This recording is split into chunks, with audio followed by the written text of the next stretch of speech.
Ce lundi soir, les deux partis, israéliens et palestiniens, tentent de tirer la couverture vers eux. Comme on dit, les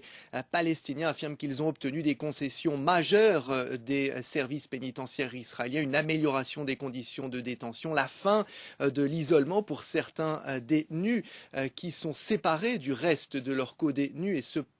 pour certains d'entre eux depuis plus de 10 ans, des droits de visite pour ceux qui viennent de Gaza ou de Cisjordanie, ce qui leur avait été refusé depuis 2006 et l'enlèvement du soldat Shalit. Et puis enfin, la condition la plus importante, le non-renouvellement de la détention administrative, cette pratique très controversée utilisée par les services pénitentiaires israéliens qui peuvent retenir un détenu palestinien sans procès pour une période allant jusqu'à 6 mois et qui pouvait être renouvelée. Ce ne sera plus le cas donc des centaines de détenus palestiniens détenus sous ce régime pourraient donc bientôt sortir de leur côté. Les autorités israéliennes affirment quant à elles qu'elles ont obtenu une concession majeure, à savoir que les prisonniers palestiniens ne participeront plus à ce que les Israéliens appellent des activités ou la planification d'activités terroristes depuis leur cellule. Et puis un officiel de l'État hébreu me faisait remarquer ce soir qu'au terme de cette grève de la faim suivie par plusieurs centaines de détenus palestiniens, eh bien, il n'y a eu aucune